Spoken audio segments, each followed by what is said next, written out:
Mais uma entrevista bem interessante, agora com um amigo produtor musical, Matheus Menega. Vai falar um pouquinho da trajetória na produção musical e tal, os trabalhos que ele realizou. E ele está aqui com a gente, aceitou o convite para conversar com a gente. Beleza. Obrigadão aí, Matheus, por ter aceito o nosso convite aí para conversar com os internautas do Quindim Cultural. E eu começo perguntando para ti, como é que começou esse gosto pela música, pela produção musical, para estar, digamos, nos bastidores da música, sim, na execução, no caso, nas gravações. Como é que tu pensasse em enveredar por esse caminho aí? Sim, esse caminho começou muito cedo, Fábio. Começou desde quando eu comecei a tocar bateria, com uns 3 para 4 anos. Comecei a tocar bateria e já gostava de escutar muita música, né? Eu ficava parado em frente ao aparelho de som, colocando os discos de vinil, né? Isso desde muito novo, escutando, né? Aquela infinidade de coisas, de instrumentos, os pianos, as orquestras, escutava de tudo, né? Discos da minha família, da minha avó, da minha mãe, do meu pai. E aí depois foi começar mais sério o lance foi começar de fato, de verdade, o lance da produção, depois com 13, 14 anos, quando eu comecei a tocar o instrumento, baixo elétrico, e comecei a gravar, a participar de gravações para outras pessoas e gravar a minha banda que eu tinha na época também. Ah, que legal, já tivesse banda, então. Isso, várias bandas, muitas bandas. E estilos musicais qual eram? Era basicamente rock and roll ou tu variava assim o estilo musical? Sim, no início eu comecei a trabalhar com rock and roll no começo, mas era um rock and roll diferente, né? Era um rock and roll que tinha o rap. Tinha um cantor que cantava mais ou menos falado e fazia rima, esse estilo rap. E era um rock and roll um pouco mais balançado, um pouco diferente, né? E logo já veio o rap em si, o rap mais puro, né? Sim, sim. O rap do MC, o rap do beat. Comecei a fazer beats logo aí, com 13, 14 anos, e aí eu queria botar o baixo no beat, o teclado, não sei o que, a guitarra, a pegar uma coisa, uma música de alguém, um sample, e aí foi indo, né? Começar a agrupar vários instrumentos junto ao rap e fazendo essa miscelânea instrumental, vamos dizer assim. Isso. Mas também, e aliado a essa miscelânea instrumental, a questão da produção musical mesmo, de fato, propriamente dita, começou depois disso? Começou aí, mais ou menos começando a tocar já, fazendo produções pro Cafu, né, que é o Ali Jamal, o Cafu, que trabalha com rap. Hoje ele não mora aqui em Pelotas, ele está fora de Pelotas há um tempo. Já no primeiro disco dele eu já consegui fazer alguns beats, né, como se diz hoje, né? Na época era instrumental, né, se falava. E isso já faz vai fazer acho que 15 anos por aí, mais ou menos. Isso, uns 15 anos, um pouquinho mais talvez, um pouquinho menos, comecei a fazer os beats pro CD de rap do Cafu. Colocar baixo, guitarra, colocar uma batida eletrônica, um teclado, um efeito, comecei a fazer isso. E logo já veio o lance da MPB, da música popular brasileira, do jazz, da música clássica, as outras influências externas, assim, um pouco diferentes do que eu fazia, né? Que eu comecei escutando essa coisa da MPB, da música um pouco mais elaborada, comecei a escutar nos discos de vinil. Certo. Também, de novo, né? Desde jovem. Comecei a gostar muito disso, dos arranjos, da beleza, dos metais, das cordas. Isso me encantou muito desde que eu comecei a escutar. Aí resolvi sair um pouco do rock, do rap, e trazer um pouco, beber nessa fonte, beber essa água de outras fontes e trazer para o meu trabalho, que eu estava recém começando, né? Olha só que interessante. E essa mistura toda, meu trabalho é uma mistura de várias influências, né? Sim, sim. E desses tantos trabalhos que tu já realizasse nesse tanto tempo aí de trajetória, Menega, sim, fala qual deles em especial te marcou de alguma forma, que foi um trabalho assim bastante expressivo, né, digamos assim, que tu te envolveu de uma maneira bastante intensa. Conta pra gente. Sim, tiveram vários trabalhos. Teve um trabalho muito interessante que eu não trabalhei diretamente na produção musical, eu trabalhei como assistente de gravação no estúdio em 2006, no estúdio Gravodisco em São Paulo. Foi um trabalho que marcou muito o trabalho do Eduardo Lages, pianista do Rio de Janeiro. Sim, eu consultei o teu perfil ali e deu pra ver que consta ali, né? Sim, foi muito interessante esse trabalho, porque foi um trabalho muito grande musicalmente, com muita gente. foi gravado uma orquestra tinha mais ou menos 28 músicos, 30 músicos no estúdio, um estúdio muito grande, com orquestra, com banda, com baixo, bateria, guitarras, com piano. Então esse trabalho, de certa maneira, assim, me marcou um pouco. Eu acho que foi o primeiro que marcou, né? Eu não fiz diretamente, não trabalhei fazendo ele, né? Eu trabalhei ajudando a fazer ele. Foi um trabalho muito interessante pela sonoridade, pelos sons. Isso me abriu muito a cabeça. Isso foi em 2006, né? Quando eu morei em São Paulo e trabalhei e estudei música por lá.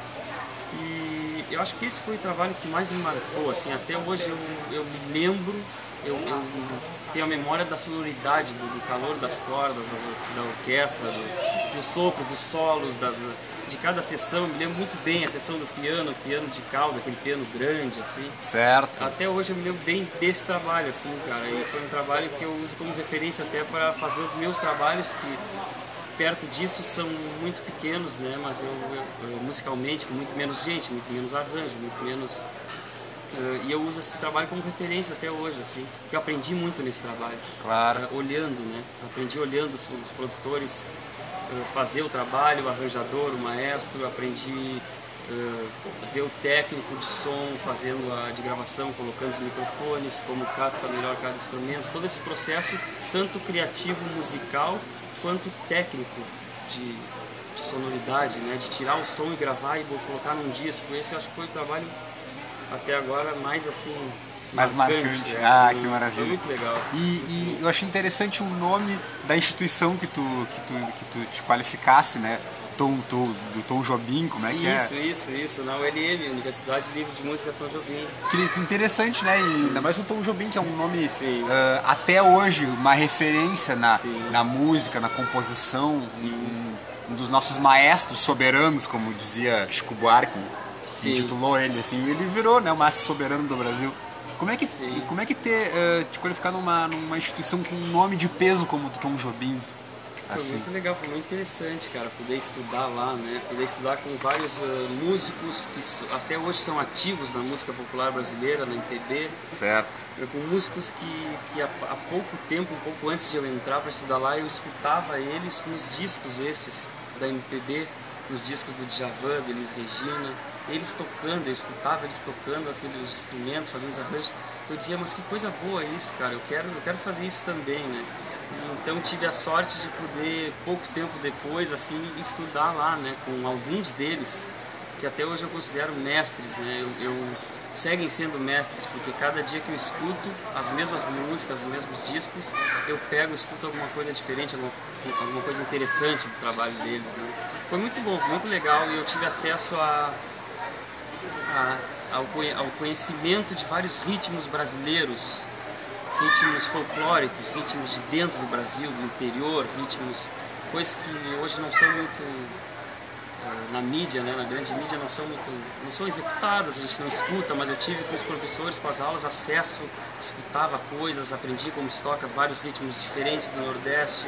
Acabam ficando na cena alternativa, não vai pro grande público, né? Às vezes ele não tem um conhecimento mais vasto da nossa riqueza musical do interior dos estados. É uma pena, né, menino? É de onde aflora a música no Brasil, né? Isso hoje em dia, né? Mas eu acredito, na verdade tenho certeza que durante muito tempo esses ritmos eram os ritmos que tocavam na novela, inclusive. Com certeza, na rádio, que tocavam na TV, que era a trilha sonora das festas. Tinham até especiais, né, durante Isso. Então eu estudei mais ou menos com os caras que fizeram essa música brasileira, essa MPB, a época de ouro da MPB que a gente tem hoje, né? E foi muito interessante. E indo mais ou menos por esse caminho, assim, da alternativa e mais comercial, mais conhecida, o que tu pensas a respeito das gravadoras e produtoras independentes que têm se formado aí no Brasil, justamente se contraponto àquelas grandes gravadoras que muitas vezes limitavam o trabalho mais ou menos criativo do artista, e às vezes ele ficava limitado porque ele não podia ultrapassar ele não podia ir além do trabalho, que às vezes ele tinha uma ideia na cabeça e a gravadora meio que, né, impedia isso aí. O que tu acha da importância dessas produções, dessas pequenas gravadoras ditas independentes que agora cresceram no país? Atuais, eu acho muito importante. As gravadoras independentes são o que dão a nova sonoridade da música. Que deram bastante espaço, inclusive. Isso, espaço pra gente nova aparecer, dão a nova sonoridade da música brasileira, da música mundial. Eu acho que graças às gravadoras independentes, hoje a gente tem a possibilidade de escutar uma coisa interessante sendo feita em qualquer lugar do Brasil ou inclusive do mundo, por uma gravadora independente que grava, produz o disco, coloca na internet e tal. Eu acho muito legal, porque geralmente elas dão muito mais liberdade ao artista, né? E liberdade a quem trabalha, aos músicos também, né? Para que os músicos possam mostrar o seu trabalho, botar sua musicalidade a serviço da composição, da produção de um disco. Isso é muito interessante, né? Não trancam os músicos, né? Como se tu chegasse... As grandes gravadoras hoje fazem... E eu vi isso, eu trabalhei com isso durante algum tempo. Tivesse esse contato direto. Tive esse contato. Elas fazem como se fosse com um jogador de futebol, chegar antes do jogo e dizer, olha, só pode fazer um gol, não joga. Corre, mas... Entende? Elas cortam um pouco essa ramificação artística, essa coisa que pode brotar em um disco, que é linda, exatamente, que é bonita, né? Eu acho que música é arte, a arte não deve ser cortada, né? Ela deve ser incentivada. Ao contrário, ela deve ser incentivada, valorizada e ao mesmo tempo deixar o artista criar e poder ter uma liberdade artística e de criação. Claro, dentro de um estilo, de uma direção, mas dentro daquilo ali poder sair ideias novas e coisas interessantes, né?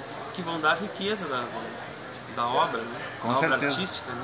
E fala pra nós, Menega, desse trabalho mais recente, que é o Estou Aqui, do nosso amigo o Vaguinho, né? Sim. Da Wagner Treta. Sim. Fala um pouquinho da execução desse EP mais recente, o envolvimento que vocês tiveram com ele, com essa ascensão do Vaguinho aí na música da cidade, né? Que ele fez vários tributos ao Tim Maia e tem um trabalho solo e já participou de banda. Ele tem uma trajetória fantástica, né? Conta pra nós um pouquinho desse trabalho mais recente, o Estou Aqui. Sim, pra mim tá sendo um prazer trabalhar com o Vaguinho agora outra vez, né? Que o Vaguinho foi um dos primeiros caras que eu trabalhei na música, nesse grupo de rock que eu falei, que eu comecei. O Vaguinho, então não é por acaso, viu? O Vaguinho que era o cara que puxava pro rap, e o Vaguinho junto com o irmão dele foram os caras também que me traziam os discos de MPB pra eu escutar. Sim. Diziam pra mim, olha, tem que escutar isso, cara, escuta esse disco também de americano, de funk, de groove, escuta esse disco de jazz, escuta Louis Armstrong,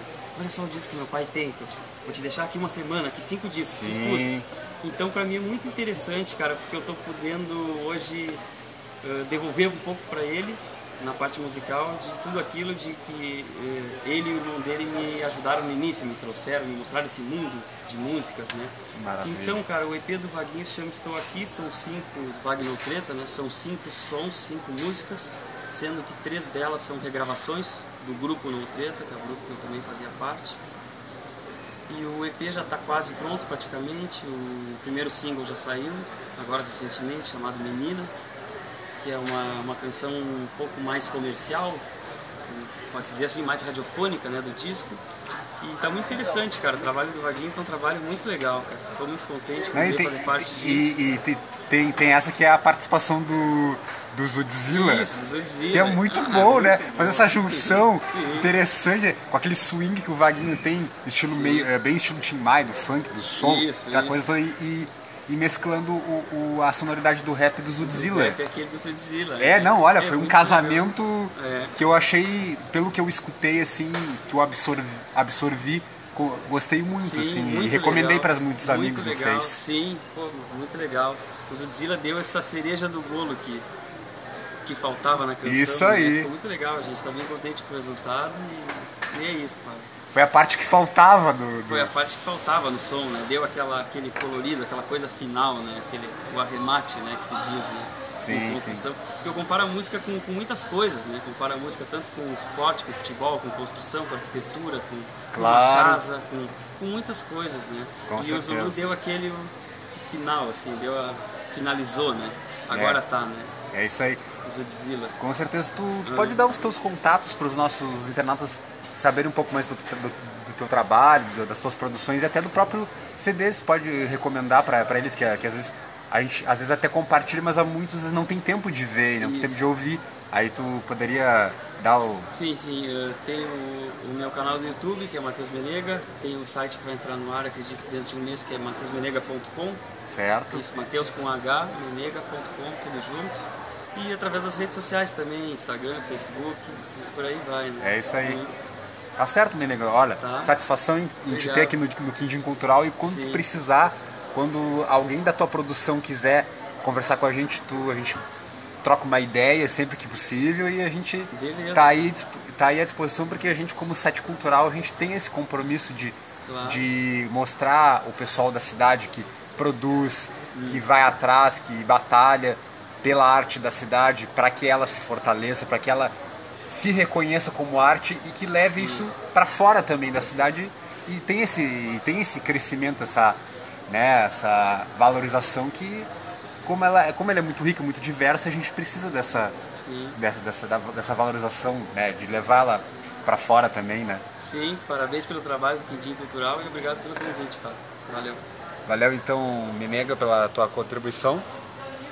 Forte abraço então, pessoal, e até mais uma entrevista aqui no nosso Quindim.